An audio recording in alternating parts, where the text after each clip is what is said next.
Welcome to my TS Cartoon 94 channel. सास बनी डंडे वाली भूत। शिखा की नई नई शादी हुई थी। उसका मायका और ससुराल दोनों कानपुर में ही थे, इसलिए उससे मिलने उसके भाई अक्सर आते जाते रहते थे। ये बात शिखा की सास मीना को बिल्कुल पसंद नहीं थी। मम्मी जी, आज राहुल भैया आ रहे हैं।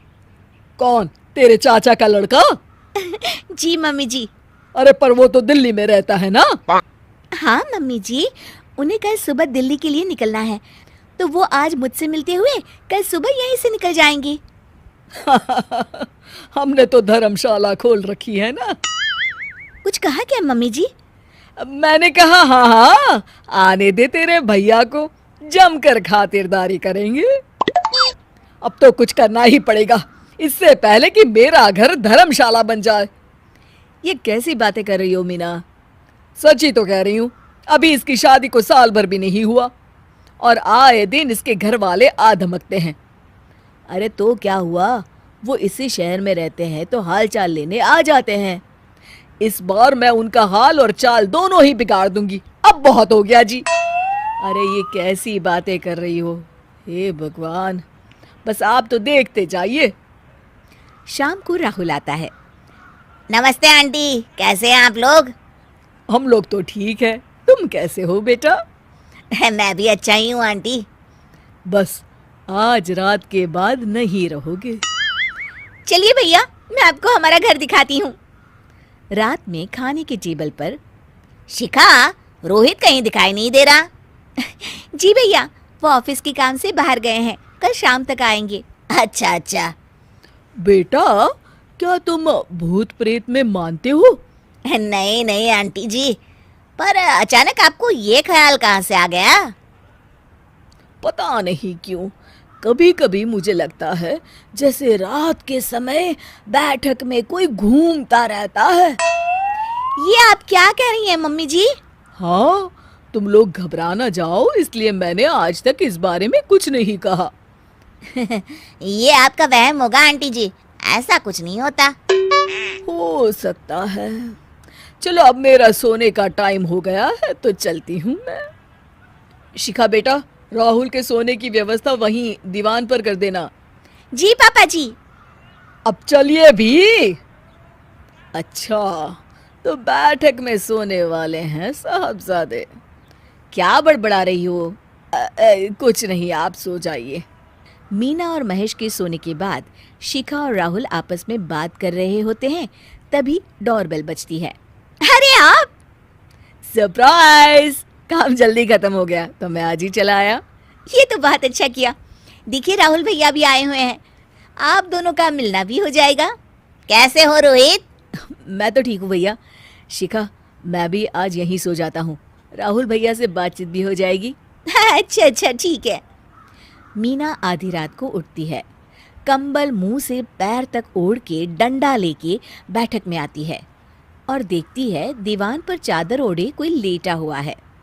देखो तो कैसे मजे से सो रहा है बहन के ससुराल में।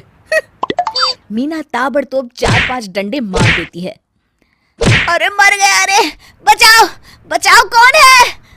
मीना जल्दी से अपने कमरे में भाग जाती है। हे भगवान, ये मैंने क्या किया? ये रोहित कहाँ से आ गया? लगता है ये नालायक राहुल मेहमानों वाले कमरे में सो गया होगा। आज तो इसकी खैर नहीं। उधर बैठक में, अरे क्या हुआ रोहित? मैं बाथरूम में था, तुम्हारे चिल्लाने की आवाज सुनी। पता है भैया, मैं सो रहा था, अचानक से कोई आकर मुझे डंडे मारने लगा। ये क्या कह रहे हो? लगता है तुम भी आंटी की तरह भूत प्रेत में मानते हो। नहीं नहीं भैया, सच में कोई आया था। मैं तो जा रहा हूँ मेहमानों वाले कमरे में सोने के लिए। इस समय अपने रूम में जाऊंगा तो शिखा की नींद खराब हो जाएगी। ठीक है भाई, जाओ तुम, जहाँ तुम्हारा भूत डंडा लेके ना आ सके।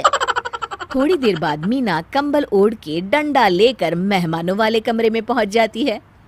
वो बिस्तर पर सोए रोहित को फिर डंडों से मारने लगती है। अरे मर गया, अरे मर गया। तू भूत प्रेत में नहीं मानता ना? ये ले, अब डंडे खा। हैं? ये तो माँ की आवाज है। रोहित कंबल खींच देता है। बेटा तू। अरे ये क्या कर रही हो माँ? मार मार के मेरा भरता बना दिया आपने। माफ कर दे मेरे लाल, मैंने तो तुझे ही मार मार के लाल कर दिया। मैं तो उस राहुल के बच्चे को सबक सिखाना चाहती थी। राहुल भैया को? हाँ बेटा, मुझे लगा अगर उसे डंडे मारूंगी तो शिखा के मायके वाले यहाँ आना छोड़ देंगे। हे भगवान, माँ ये घर शिखा का भी है, उसके घर वाले जब चाहे आ सकते हैं। हाँ बेटा, आज मुझे भगवान का इशारा समझ में आ गया। मैं कितना गलत करने चली थी और अपने ही बेटे को चोट पहुंचा दी। अब चुपचाप जाके सो जाओ माँ, और किसी को कुछ बताने की जरूरत भी नहीं है। शिक्षा दूसरों का बुरा चाहने वालों के साथ भी बुरा ही होता है।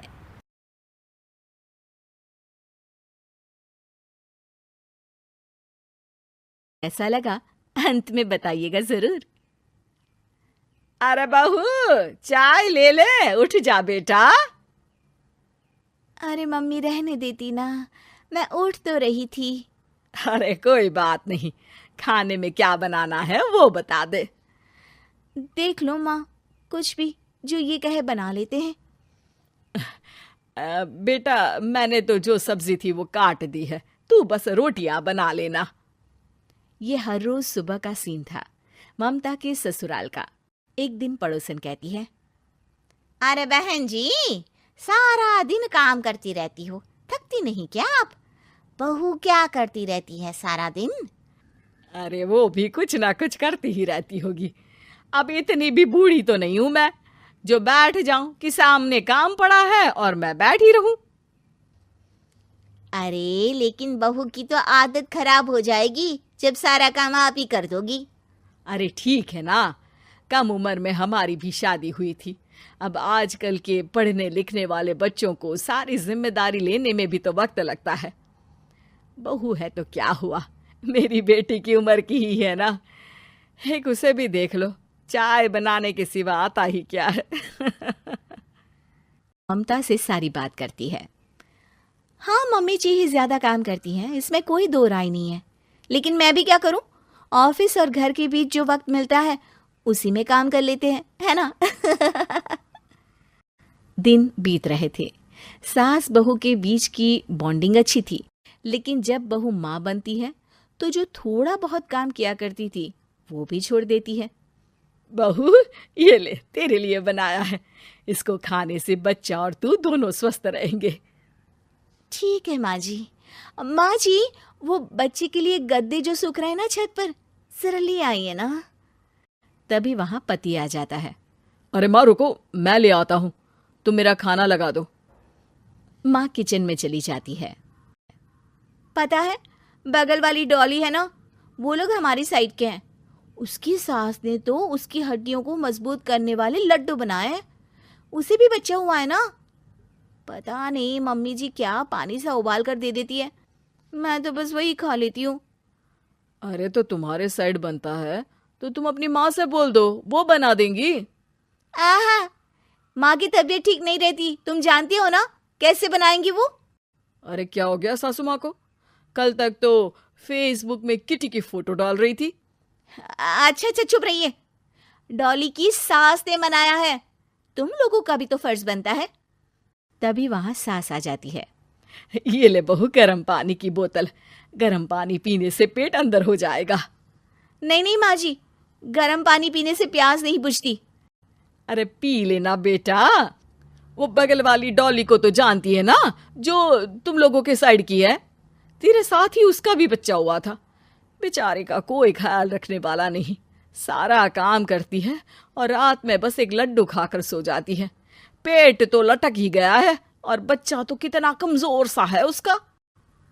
अच्छा माँ, क्या बात है, डॉली की ये हाल है? क्यों मैडम, क्या कहना है आपका? अब पता है मुझे, किसी के पास मेरी सास की तरह सास थोड़ी ना है। नहीं नहीं बेटा, ऐसा नहीं है, मेरे लिए तो तुम सभी मेरे बच्चे जैसे ही हो। ममता को समझ में नहीं आता कि वो सास में कैसे कोई बुराई निकाले, क्योंकि हर कोई उससे उसकी सास की तारीफ ही किया करता था। एक रोज ममता के घर उसकी ननद आती है। अरे भाभी, मुन्नी को तो 6 महीने हो गए, आप अभी भी बेड पर हो। आ गई है आप? कैसी हैं बुआ? बच्चा होने के 6 महीने बाद आई हैं आप? भाभी, अमेरिका दूर है ना, तो वक्त लग जाता है। अब इनकी छुट्टी अभी थी तो सभी आ गए। वैसे माँ कहाँ है? थकी हारी सास बेटी को देखकर खुश हो जाती है। माँ, इस बार तेरा वीज़ा तैयार है, मेरे साथ चलने को तैयार रहना। हाँ हाँ बेटा, मैं तैयार हूँ। अरे ऐसे कैसे माँ? मैं कैसे मैनेज करूँगी? कैसे मतलब? जैसे मैंने किया अमेरिका में, आप इंडिया में कर लेना। वैसे आपका तो मायका भी पास ही में है ना? हाँ वो तो है, लेकिन माँ के पास वक्त नहीं होता। ईश्वर भक्ति में उनका सारा समय चला जाता है। भाभी, बेटी परेशान हो तो माँ का ध्यान आरती में कैसे लग सकता है? समझ में ही नहीं आता। वैसे भी अब माँ को मैं अपने साथ ले जा रही हूँ। माँ को विदेश घूमने का शौक है ना। ममता मन मारकर चुप हो जाती है, लेकिन मन ही मन सोचती है कि वो कैसे सारा काम मैनेज करेगी। पति का खाना, नाश्ता, मुन्ने को नहलाना धुलाना, फिर रात भर इसके लिए दूध तैयार करना। माँ तो सारा काम करती थी। हे भगवान, ना भाई ना। क्या हुआ भाभी? क्या सोचकर ना भाई ना कर रही हो?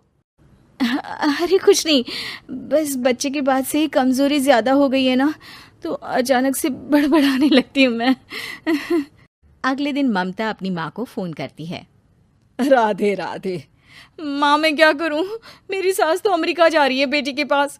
अब घर का सारा काम, बच्चा, सब कैसे मैनेज करूँगी? तू आ जाना माँ कुछ महीनों के लिए मेरे पास।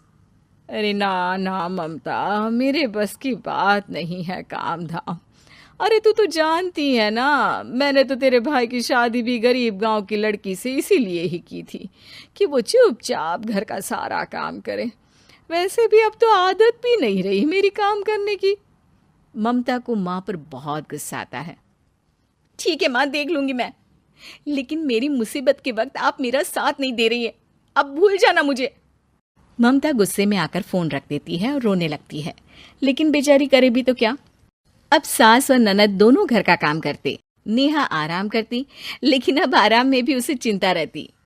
और फिर वो दिन भी आ जाता है जब ननद का जाने का वक्त आ जाता है। भाभी, मैं जा रही हूँ, अपना और मुन्ने का ख्याल रखना। ममता सास को देखती है और गले लगकर रोने लगती है। माँ, जल्दी आ जाना। सास मुस्कुराकर कहती है। कहाँ से ममता? मैं कहीं नहीं जा रही। मैंने देखा कि मेरे जाने की बात से ही तू परेशान हो गई थी, इसीलिए मैंने अपना जाना कैंसिल कर दिया है। तू चिंता ना कर, मैं तेरे साथ ही रहूंगी। ममता को अपनी माँ की बात याद आती है कि कैसे उसके कहने पर भी ममता की परेशानी को समझने की बजाय उसने मना कर दिया, जबकि सास ने बिना कुछ कहे बहू की समस्या पढ़ ली। हाँ माँ, हम सब साथ चलेंगे बाद में दीदी के घर अमेरिका। आज से आप रानी बनकर रहना और मुन्ने को देखना। मैं समझ चुकी हूँ कि मेरा फर्ज क्या है।